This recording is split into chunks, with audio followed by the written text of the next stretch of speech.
Good morning from Germany, everybody.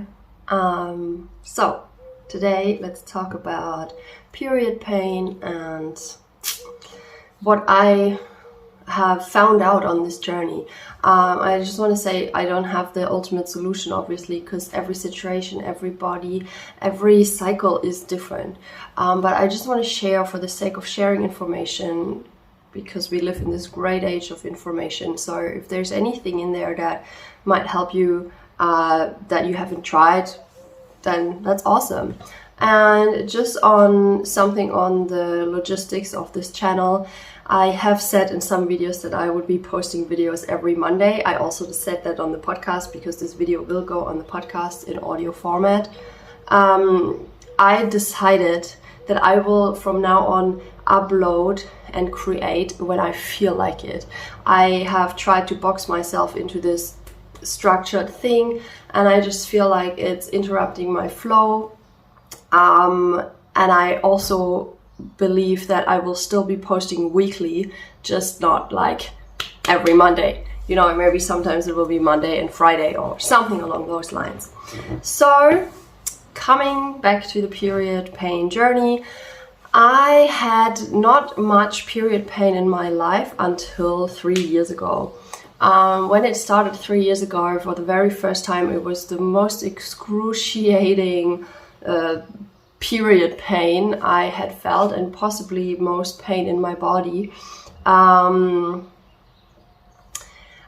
The very first time it happened, I had to leave work, and luckily my workplace was only like 3 minutes by bike, so I rode home and nobody of my housemates was home. So I lay down on my floor and I just followed my body's voice, and I was like rolling up in the fetal position, and then I fell into it. And by that time I had already started doing like this embodiment work, so I fell into it, and I was feeling the intense physical sensations and then starting to give sound to them. So I was like groaning and moaning and then like sighing, and it was going into a screaming, and I was screaming and crying and I think maybe even cursing. So there's like so much coming up.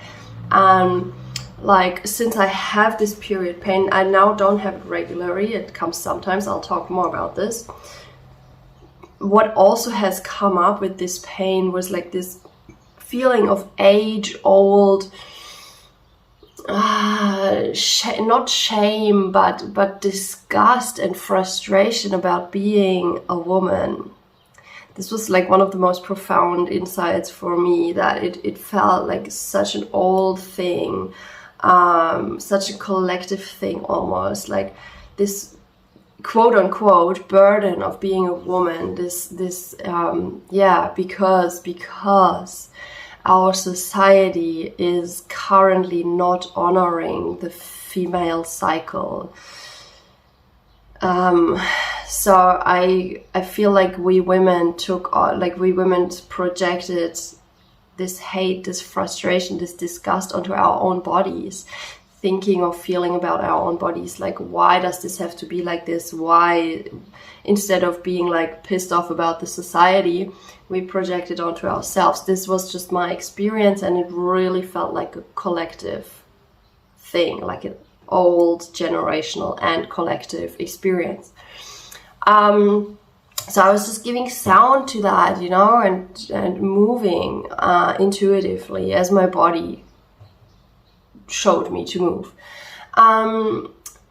When the pain, in the very first time I experienced it, when the pain lessened, I had the moment of insight where I just felt guided to go on the internet and look up which essential oils can help with easing the pain. So I looked it up. I found some oils, and I had some of these at home. So I put a few drops on my lower belly, and I massaged and rubbed and still like made the sound and just like fully surrendered to the pain as good as I could, obviously. And really what happened then, I came into this kind of trancey state and deeper relaxation state. And I guess I was laying there for like half an hour with like just doing nothing and being like almost, you know, in this like twilight state between sleep and waking. And when I woke up from that, the pain was gone.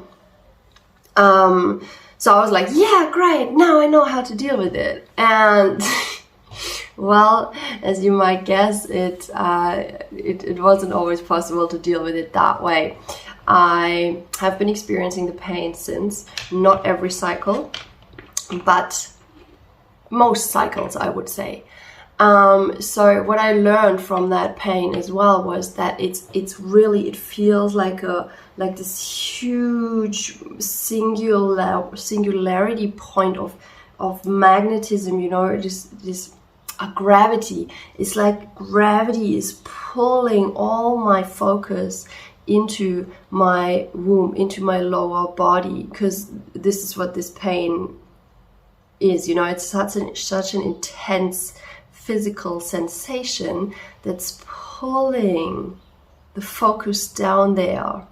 And I am interpreting this currently as just an evolutionary step on my journey, you know.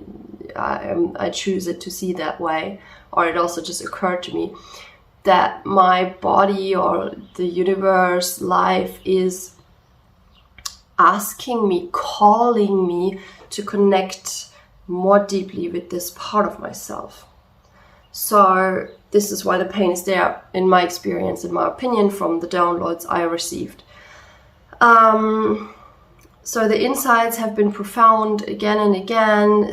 One time actually I felt called to give myself a yoni massage while it was happening, because I even felt like my yoni contracting. So I was like, with yoni in this case, I mean the vagina herself, the vaginal canal. So I was giving myself vaginal massage. Felt a lot of disgust there as well, and that again felt like it was coming from the lineage of my mother's side, like really interesting stuff. So was breathing with that, was feeling that, was just like releasing that as good as I could. So, you know, I really think that we live in a time now where we collectively are purging so much of the conditioning that has been passed on to us. Like nowadays, there's so many methods and processes and therapy forms available, and new ones popping up all the time, and they're all very similar, because we just, here in the Western world at least, we live in a time where we have the privilege, the time, the resources, the space to do this kind of work.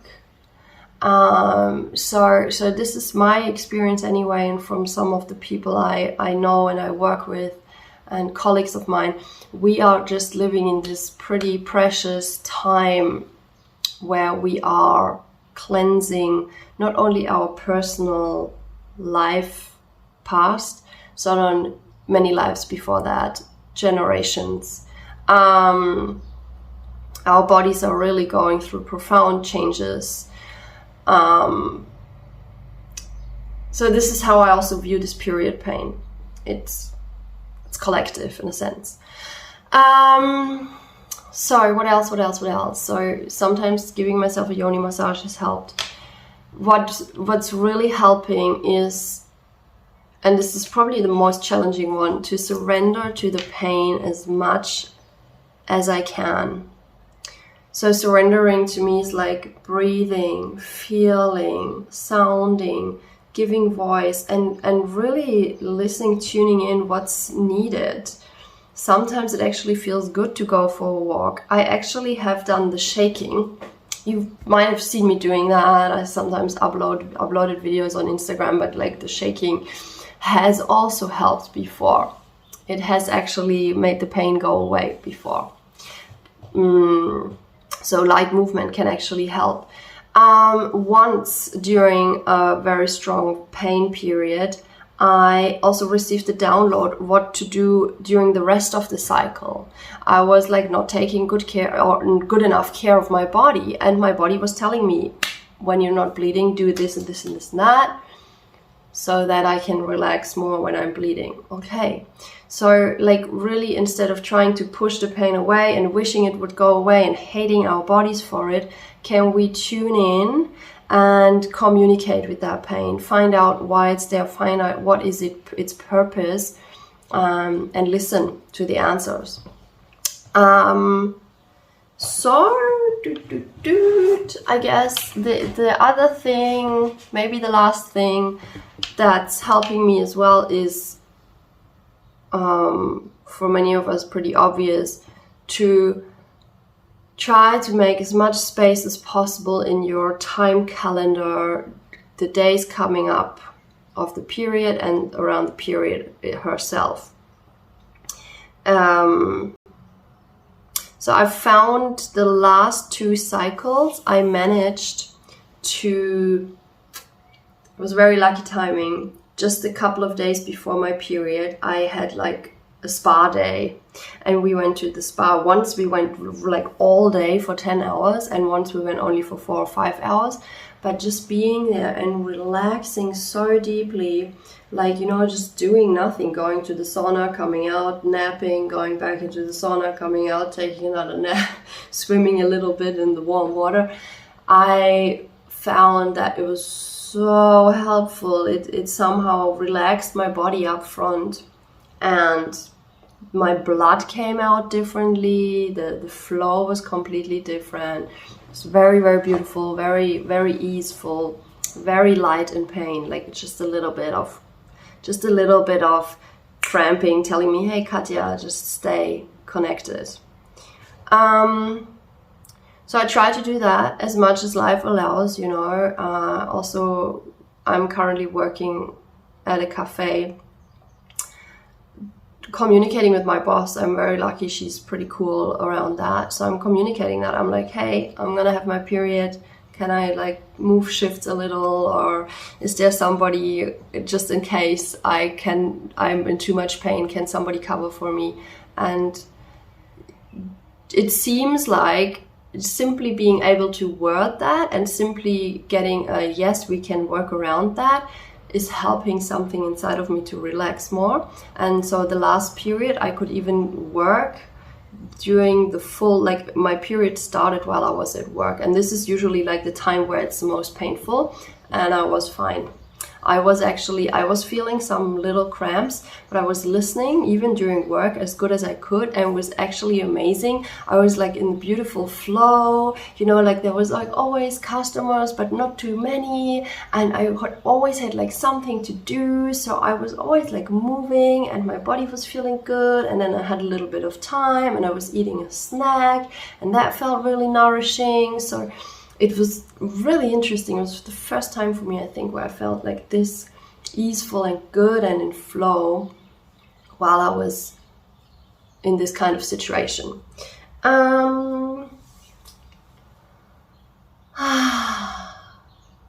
Yeah, so I also learned from this to connect to my womb throughout the cycle. A book that's actually lying next to me, which is great, is Womb Awakening. I feel like just reading through this book, I just read like randomly. I don't read it from start to finish. I just open pages and read where I feel like. It's from Azra and Saren Bertrand. They seem to be very wise, very beautiful humans, very deep into this work. I feel like just reading this book is like activating my womb space. So I am also practicing to connect to my womb every day. And this is not a huge thing, you know, just like placing your hand there, tuning in, feeling, taking some deep breaths. This can literally take seconds, you know, no big deal. And if you do it several times throughout the day, awesome. Another thing that seems to be helping is, you know, just generally connecting with this part of my body. So I do yoni egg practices. I give myself yoni massages, or I do like yoni exploration sessions where I just like tap around the inside of my vagina with the fingers and these kind of things. Just like to connect, to get to know this part of the body. And it just seems like doing this, it relaxes this part of the body, you know, like our pelvic floor on a physical plane, it's a lot of muscle tissue. So just like massaging there, doing yoni egg practices, doing things that bring blood flow in there, that bring like movement in there, and subtlety, and you know, just like chew. If you watch the video, you can see what I'm doing with my hands, but bringing this lightness in there, bringing something in there. The word I'm looking for is like subtleness, I think, in English. It helps. It brings life into this part of our body. So when the blood comes, it can also flow more easily, because there is like life inside this part of our body. Life force is flowing more easily, so blood can flow more easily as well. It's really kind of that simple. So of course, what's coming to my mind now as well, there is cases for some of us where, you know, there's things like endometriosis or the polycystic syndrome. So there is of course more profound issues in the body where we should definitely consult with our gynecologists, and I have consulted with mine before, because I was also reading this amazing book, Taking Charge of Your Fertility, which goes so in depth about our female cycle, and you will learn things from there that you've not learned in school, like many things we didn't. But from this book, I also found that I was checking some symptoms that I had, you know, because I also had like symptoms of pretty strong breast pain just before the period. And I found out that the strong period pain and the strong breast pain can be a symptom of estrogen levels being too high. So I checked. There is also certain foods that can rise your estrogen level. It's soy, like especially I think processed soy, like tofu. I think it's chicken. I think it's dairy products. And, you know, just obviously experimenting with food. So nowadays I eat, I would say, mainly plant-based, but I'm not super strict vegan. I like to eat eggs a little bit, and I even eat meat sometimes, and fish. And it seems to be okay for my body. I don't drink coffee. I have heard that for some people, or I have heard that coffee can increase period pain because coffee dehydrates the body, and so it's also pretty important to stay hydrated, right? I do see to drinking 2 liters of water every day. I do my best, and I think I'm getting there pretty well. What I wanted to say to the hormonal thing, so of course it can help to really consult with a doctor there and get tested in some ways. What I do, I spoke to my gynecologist about it. She recommended some herbal thing to me that I took for a little while, but it was from the pharmacy, and I felt like it was not really pure. Like, you know, in the pharmacy sometimes they still put a lot of other ingredients in there. So what I'm taking now, but also not regularly, is ashwagandha and maca and some other things. I just take them because it feels good to me. The other week, just coming before my period, I was taking chlorella. It's like an algae. I also take magnesium every now and then because it's also good for muscles. You know, I just, as good as I can, I tune in and I take what feels good at the moment. So yeah, I'm gonna leave you with this, and what I just finally want to say again, like, I really hope that you can view your period pain as a message from your body. This is, I think, the most important thing, and I totally feel you if you're hating this pain, because I felt that hate. But we're just not helping ourselves if we're hating on our bodies. So can we empower ourselves in listening? And, you know, I think awareness around periods and the female cycle is rising, and I keep like I have heard from some cases where even in like mainstream media or mainstream newspaper or something, there has been reports of women speaking up about period. I have even heard of a CEO from a company who allowed his female employees to take a couple of days off during their period. Like, there is stories that I hear sometimes. A former employee of mine, we were allowed to go home when we had our periods and were in too much pain. So there is change happening. It might be slow, but I think it's happening.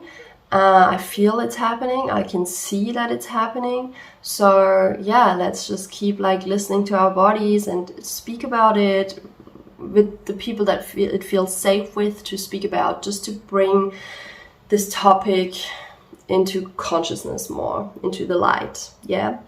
Ouch. So, right. I wish you a beautiful day. I hope this video was useful to you. You can subscribe to the channel and hit also this ding ding ding, the bell, so you receive the update when I upload new videos. Maybe there will be some German videos as well in the future. And now, again, wish you a beautiful time and speak to you next time. Bye bye.